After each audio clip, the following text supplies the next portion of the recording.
Let's look at the input characteristics. The input characteristics of a common emitter configuration are obtained between input current IB and the input voltage VBE with the constant output voltage VCE. The equation to calculate the input resistance Rin is given below, that is Rin equal to VBE by IB, where VCE is kept constant. Let's look at the output characteristics. The output characteristics of common emitter configuration are obtained between the output current IC and the output voltage VCE with the constant input current IB.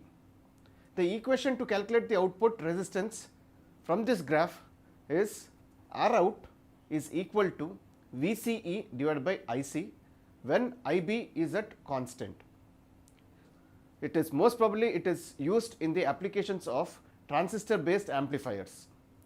In this configuration, the emitter current is equal to the sum of the base current and the larger collector current, that is emitter current IE is equal to collector current plus the base current, that is IC plus IB. We know that the ratio between the collector current and the emitter current gives the current gain alpha, which is in the common base configuration. Similarly, the ratio between the common collector current and the base current gives the current gain beta in the common emitter configuration. Now, let us see the relationship between these two current gains. Current gain alpha is given as IC by IE, current gain beta is given as IC by IB. The collector current IC is equal to alpha times IE, which is nothing but beta times IB. Next, we will look into the common collector configuration. In this configuration, we use the collector terminal as common to both the input as well as the output signals. This configuration is also known as emitter follower configuration because the emitter voltage follows the base voltage. This configuration is mostly used as a buffer. These configurations are widely used in impedance matching applications because of their high input impedance. In this configuration, the input signal is applied between the base and the collector region and the output is taken from the emitter collector region. Here, the input parameters are VBC and IB and the output parameters are VEC and the IE. The voltage gain for this circuit is less than unity, but it has large current gain because the load resistor in this circuit receives both the collector and the base currents. Current gain, that is AI, which is nothing but the output current, or you can call it as the input current. So, we can refer it as AI equal to the emitter current by the base current. So, which is nothing but AI equal to IC plus IB, the whole thing divided by IB. So, finally, we can write this as AI is equal to beta plus 1. The common collector configuration has high input impedance and low output impedance. The input and the output signals are in phase with each other. Here also the emitter current is equal to the sum of the collector current and the base current. Now, let us calculate the current gain for this configuration. The current gain of this common collector circuit is denoted with gamma and it is calculated by the formula gamma is equal to delta times IE, the overall divided by delta times IB. This gain is related to CB, current gain, that is beta, and the gain of the common collector circuit is calculated when the beta value is given by gamma is equal to beta plus 1. So, let us look at the input characteristics of CC. The input characteristics of a CC configuration are quite different from the common base and the common emitter configurations because the input voltage VBC is largely dependent and determined by VEC level. Here, VEC can be given as VEB plus VBC and VEB can be written as VEC minus VBC. The input characteristics of a common collector configuration are obtained between the inputs current, that is IB, and the input voltage VCB at the constant output voltage VEC. Keep the output VEC at constant at different levels and vary the input voltages VBC for different points and record the IB values for each of the points. Now, using these values, we need to draw a graph between the parameters of VBC and IB at constant VEC. Let us look at the output characteristics. The operation of the common collector circuit is same as that of the common emitter circuit. The output characteristics of a common collector circuit are obtained between the output voltage VEC and the output current IE at constant input current IB. In the operation of common collector circuit, if the base current is 0, then the emitter current also becomes 0. As a result, no current flows through the transistor. If the base current increases, then the transistor operates in the active region and finally reaches to saturation region. So let's look at the relationship between alpha, beta and gamma. When the transistor is connected in any of the three basic configurations such as CE, CB and CC, and then there is a relationship between alpha, beta and gamma. These relationships are as follows. Alpha is equal to beta divided by beta plus 1, beta equal to alpha divided by alpha 1 minus alpha, and gamma equal to beta plus 1. The configurations of the transistor summary. When the transistor is connected in any of the three basic configurations such as CE, CB and CC, then there is a relationship between alpha, beta and gamma. So these relationships are as shown. The table which gives the main characteristics of a transistor in the three configurations is given above. The BJT transistors have mainly three types of configuration. They are common emitter, common base and common collector configurations. Among all these three configurations, common emitter configuration is mostly used type. These three have different characteristics corresponding to both input and output signals. And also these three configurations have very few similarities. In operating modes of a transistor, we have seen that transistor acts as a switch. Now let's see how transistor works as a switch. Transistor switches can be used to switch a low voltage DC device. Example, you can take the example of an LED which we can turn it on and off by using a transistor in its saturated or in its cutoff state. The areas of operation of a transistor switch are known as the saturation region and the cutoff region. This means that when we ignore the operating cue point biasing and the voltage divider circuitry required for the amplification and use the transistor as a switch by driving it back and forth between its fully off, that is nothing but cutoff region, and the fully on, which is nothing but the saturation region, as shown. Let's look into the operating regions. Firstly, the cutoff region. Here the operating conditions of the transistor are 0 input base current IB, 0 output collector current IC and maximum collector voltage VCE, which results in a large depletion layer and no current flowing through the device. Therefore, the transistor is switched fully off, that is cut off. Next, we will look at the cutoff region characteristics. The input and the base are grounded, that is 0 volts. The base to emitter voltage VBE is less than 0.7 volts. Base emitter junction is reverse biased. Base collector junction is reverse biased. Transistor is fully off. No collector current flows, that is IC equal to 0 and Vout equal to VCE equal to VCC, which is equal to 1. Transistor operates as an open switch. Next, saturation region.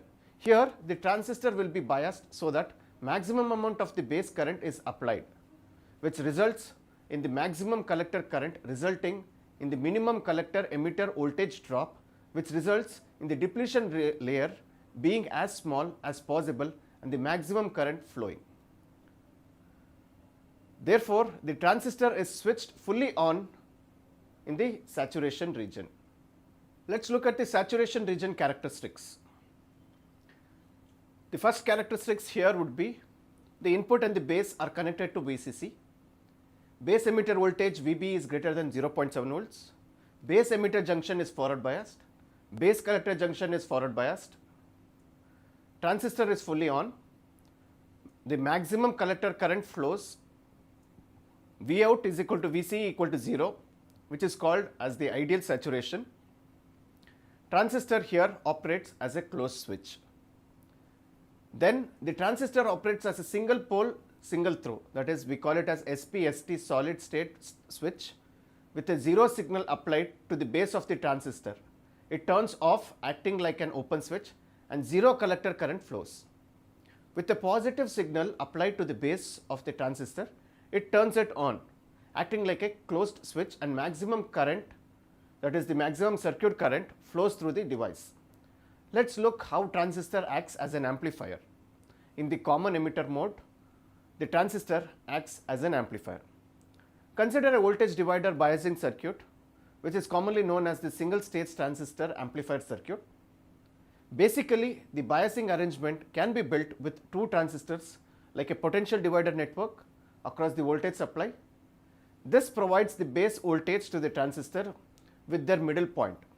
This type of bias is mainly utilized in the bipolar transistor amplifier circuit design. In this circuit, the entire resistance will be equal to the amount of the two resistors like R1 and R2. The produced voltage levels at the two resistor junction will hold the constant base voltage at a supply voltage. The following formula is the simple voltage divider rule, and it is used to measure the reference voltage. That is nothing but VB is equal to the total voltage VCC into the resistance R2 divided by the total resistance of the circuit, that is R1 plus R2. The similar supply voltage also decides the utmost collector current. As the transistor is activated, that is in the saturation mode, common emitter voltage gain. Common emitter voltage gain is equivalent to the modification within the input voltage ratio to the modification within the amplifier output voltage. Consider Vin and Vout as delta VB and delta VL. In conditions of resistances, the gain of the voltage will be equivalent to the signal resistance ratio within the collector towards the signal resistance within the emitter is given as voltage gain is equal to Vout by Vn, which is nothing but delta VL divided by delta VB, which is nothing but minus RL by RL. By using the above equation, we can simply determine the common emitter circuit voltage gain. We know that bipolar transistor includes very small internal resistance built into their emitter section, that is RE. Whenever the inside emitter resistance will be connected in series by the outside resistance, the customized voltage gain equation is given below. Voltage gain is equal to minus RL completely divided by RE plus capital RE plus small re. The whole resistance in the emitter circuit at low frequency will be equivalent to the amount of inner resistance and the external resistance, that is capital RE plus R small e. For this circuit, the voltage gain at high frequencies as well as low frequencies includes the following. The voltage gain at high frequency is minus RL by RE. The voltage gain at lower frequency is given by minus RL divided by RE plus RE. By using the above formulas, voltage gain can be calculated for the amplifier circuit. We can conclude that a transistor can perform like an amplifier only when it is biased properly. There are several parameters for a good transistor, which includes high gain, high bandwidth, high slew rate, high linearity, high input impedance, high efficiency, and high stability. Like this, there are several more parameters. Now we will move on to an oscillator. First, what is an oscillator? An oscillator is a circuit which produces continuous, repeated, alternating waveforms without any input provided to it. Oscillators are basically convert unidirectional current flow from a DC source into an alternating waveform, which is of the desired frequency, which is as decided by its circuit components. Let's look at the working principle of an oscillator. The basic principle behind the working of an oscillators can be understood by analyzing the behavior of an LC tank circuit, which is shown below, which employs an inductor L and a completely pre-charged capacitor C as its components. Here at the first, the capacitor starts to discharge via the inductor, which results in the conversion of its electrical energy into electromagnetic field, which can be stored in the inductor. Once the capacitor discharges completely, there will be no current flow in the circuit. However, by then the stored electromagnetic field would have generated a back EMF which results in the flow of current through this circuit in the same direction as that of the before. This current flow through the circuit continues until the electromagnetic field collapses, which results in the back conversion of the electromagnetic energy into the electrical form, causing the cycle to repeat again and again. However, now the capacitor would have charged with the opposite polarity, due to which one gets an oscillating waveform as the output. Practically, the oscillators are nothing but the amplifier circuits which are provided with a positive or a regenerative feedback, wherein a part of the output signal is fed back to the input. Here, the amplifier consists of an amplifying active element which can be a transistor or an op-amp, and the back-fed in-phase signal is held responsible to keep up or to sustain the oscillations by making up for the losses in the circuit. Once the power supply is switched on, the oscillations will be initiated in the system due to the electronic noise present in it. This noise signal travels around the loop, gets amplified and converges to a single frequency sine wave very quickly. The expression for the closed loop gain of the oscillator is as shown, where A is the voltage gain of the amplifier and beta is the gain of the feedback network. Here, if A into beta is greater than 1, then the oscillations will increase in the amplitude, while if A into beta is less than 1, then the oscillations will be damped. On the other hand, when A into beta is equal to 1, it leads to the oscillations which are constant amplitude. Coming to the types of oscillator, there are many types of oscillators, but can broadly be classified into two main categories: harmonic oscillators, which is also known as the linear oscillators, and the relaxation oscillators. In a harmonic oscillator, the energy flow is always from the active components to the passive components, and the frequency of the oscillations is decided by the feedback path. Whereas in relaxation oscillator, the energy is exchanged between the active and the passive components, and the frequency of oscillations is determined by the charging and discharging time constants involved in this process. Further, the harmonic oscillators produce low distorted sine wave outputs, while the relaxation oscillators generate non-sinusoidal like sawtooth, triangular or the square waveforms. The main types of oscillators include Wien bridge oscillators, RC phase shift oscillators, Hartley oscillators, voltage controlled oscillators commonly known as the VCOs, Colpitt's oscillators, clap oscillators, crystal oscillators, tuned collector oscillators, gun oscillators, and so on. Oscillators can also be classified into various types depending on the parameters considered, that is, based on the feedback mechanism, the shape of the output waveform, etc. These classification types have been given below. The classification is based on the feedback mechanism, positive feedback oscillators and negative feedback oscillators. Next, we will look into the classification based on the shape of the output waveform. Sine waveform oscillators, square or rectangular wave oscillators, sweep oscillators, etc. We will look into the classification based on the frequency of the output signal. Low frequency oscillators, audio oscillators whose output frequency is in the range of audio range, radio frequency oscillators, and high frequency, very high frequency oscillators, ultra high frequency oscillators.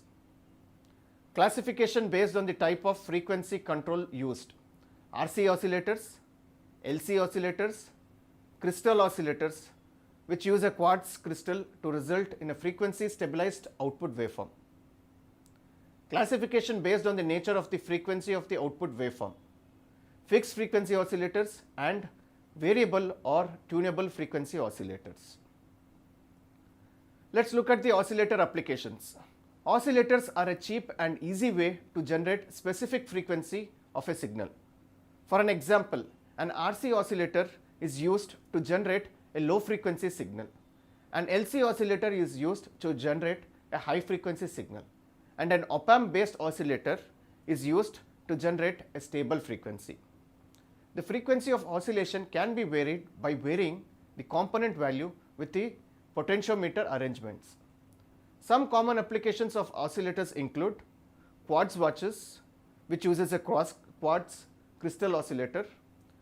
It is used in various audio systems and video systems, used in various radio, TV and other communication devices. It is used in computers, metal detectors, stun guns, inverters, ultrasonic and radio frequency application. It is also used to generate clock pulses for microprocessor and microcontrollers. It is used in alarms and buzzers. It is used in metal detectors, stun guns, inverters and ultrasonics. It is also used to operate decorative lights, example the dancing lights.